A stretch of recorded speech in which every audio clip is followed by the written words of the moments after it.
Welcome back to the Project Concordia devlog. Last devlog, we finally completed our initial behavior for enemy AI, as well as creating more prototype art and establishing systems to display art in the future. We also took a look at implementing some environment objects like glass panels and doors to make navigating the environment a little bit more interesting. Considering where the project's at, I really want to take this opportunity to get in the last core game mechanic into the prototype. This is perhaps the main mechanic that might need the most iteration, and might honestly get scrapped further along this project's development. But as they say, nothing ventured, nothing gained. So, to properly explain how this mechanic works, we're going to have to critically analyze the prototype we have on hand and its major flaw. Ignoring the fact that this project is filled with jank, and we're still suffering from a lack of game feel, the primary issue I can see with our combo meter life bar is a lack of player knowledge. It's incredibly rare, at least in my experience, to enjoy a long-form timed scenario where there is just a lack of knowledge on what you will encounter. In small chunks with few consequences, I find it interesting. It becomes a game of trial and error with multiple attempts to get enough experience and muscle memory to sweep through whatever the scenario is. This is true of something like Dark Souls, where in most cases, bosses can be attempted almost instantly on death. Our reference game, Hotline Miami, also does this, where dying frequently is common, and checkpoints are present when going up and down floors, giving the players more opportunity to experiment. However, this game also lets you approach things slowly. With no incentive outside of the point system, the player can pace their advance and analyze the rooms ahead of time. A more appropriate reference in this case would be the other game we're drawing inspiration from, Heat Signature. Since each instance is randomly generated, the player is provided with the tools to survey the entire space before beginning their attack. By zooming out, it displays all the enemies on the ship, and you can do this while paused as well if the particular mission is timed in any capacity. In the case of Project Concordia, we want to force the player's aggression, and we're already doing so with the inclusion of the energy meter that kills the player when depleted. But to facilitate longer form levels while providing the player with the information necessary to approach these levels without feeling cheated, we need to have some kind of preview phase where the player can review the upcoming level and plan accordingly. This is what I'm calling the planning phase, and is essentially the main mechanic that will encourage devising a route through each stage rather than going in gung-ho without assessing potential threats. This mechanic needs to be more than just a glorified preview though. Preferably, the player should be rewarded for planning ahead. So, here's how it'll work.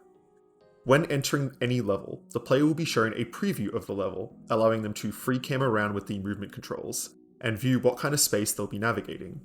While in this view, they must tag every enemy in the level, essentially creating a path that they intend to take through the order they'll be killing enemies. Every time an enemy is killed in the order they specify, the player is rewarded with a full refill to their energy meter. However, failure to kill an enemy in order yields a smaller return. Once this route is planned out, the player is free to begin the combat phase whenever they want, and the energy bar will begin to tick down. If the player ends up dying, they'll be able to reset the combat phase instantly, or they can return to the planning phase to adjust their intended approach. My hope is that with this required survey of the level ahead, players will have all the information necessary to make informed decisions, which would otherwise feel frustrating when certain approaches failed while under pressure and lacking knowledge on what was to come. It's all good and well to describe how I want this mechanic to work, but we can't know if it's good until we prototype it out, so let's get to work. Since we'll want to visually indicate the direction of each enemy to the player and the path of enemies, I want to draw some kind of dynamic line to the screen. Unity's line renderers are available, but I've had mixed results working with them in the past, and sprites are definitely not the way to go, so I think I'll try out a vector line library. Checking out what I already own on the Unity asset store, I've picked out Shapes, which is a pretty popular vector library that I previously used in Dial-In to draw both the lasers and the switch indicators. I don't think I really used this asset to its full ability last time, so I'd love to dig into it a little bit deeper to see if I can get some more custom behavior going on. As always, I'll link the asset in the description. Anyway, using this asset, I can draw over all the sprites we have with disks and lines. By setting a simple float radius value for the disks and a float value for the line weight, I can draw simple circles and lines connecting all the enemies together. For now, while I experiment with this asset, these lines are just drawing through a list of transforms that I've manually assigned. As you can see, the first iteration ended up being quite messy. The lines are definitely too thick, and the moving enemies does make things complicated. However, it's important to consider that enemies aren't currently being unassigned on death yet, and the layout of proper levels would avoid this random bunching of enemies that my test scene has. To try improving it a little, I adjusted the flat black line by increasing the opacity relative to the amount of enemies there are. You can see here, as enemies are removed from the list, the planned route moves along, and it's in principle easier to digest as the player is supposed to be clearing enemies as they progress. That means the darkest circle will always be on the next target in the sequence. Having this be a relative opacity wasn't working for me though, so I went ahead and made it specifically preview the next 4 enemies in the sequence. A little more tweaking after that, and I landed on this kind of line weight, where the thinner lines obscure way less of the screen. That's a good start for our planning phase, but while it has no functional use yet, the key term phase is worth approaching. To have this mechanic work, the game will operate in 3 phases during the game loop. The planning phase, where players can preview and plan their route, the combat phase, where players will execute their route and fight, and the cooldown phase, where the energy bar is frozen as all enemies have been defeated. I need to logically iterate between these during runtime in a reasonable fashion. The logical approach to this is to track this in some kind of game manager object, of which I'm repurposing a game object that's already managing object pooling. This tracking needs to happen on a per level basis, so no need to flag it as do not destroy. And the key piece of information that determines when each phase is complete is enemies, specifically the amount of enemies.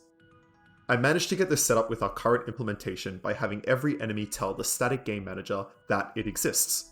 This way I avoid using costly find object methods. The local manager stores these enemies by ID and keeps track of how many exist.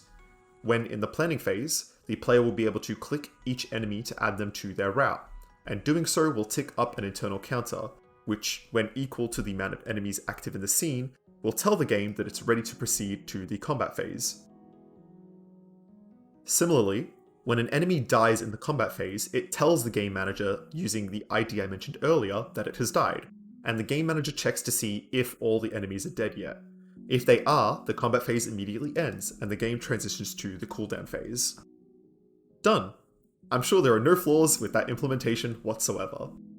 We can also iterate through different UIs for each phase, which I've just clarified with a label for now, but you can see it's technically working. Awesome. I love it when the first fistful of spaghetti you throw immediately sticks to the wall. Last thing we need to get done is actually adding the functionality, and luckily, the way we've implemented each other part in this devlog will make the functionality a total breeze. First of all, I hooked into the existing controls for attacking and movement to act as the selecting and camera panning respectively.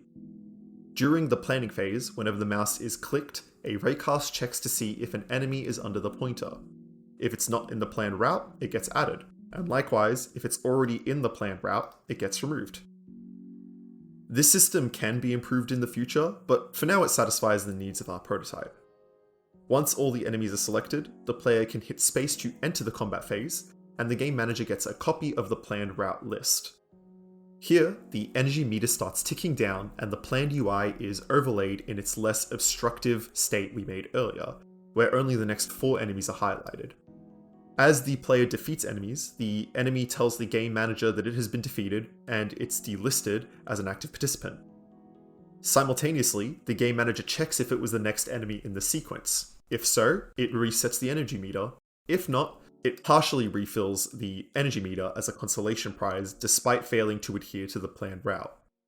Once all enemies are defeated, the HUD vanishes and the player enters the cooldown phase, where the energy meter freezes and they are free to wander through the space they'd previously been rampaging through. And just like that, we've implemented another cool mechanic.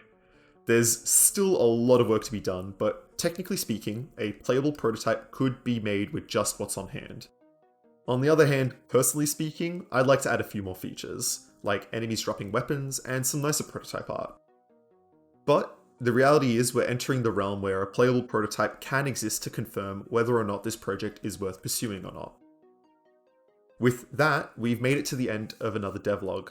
Thank you to everyone who made it this far. As always, if you enjoyed, I'd really appreciate it if you could leave a like and comment on this video. And if you'd like to see more, subscribe and turn on notifications to be alerted when the next devlog comes out.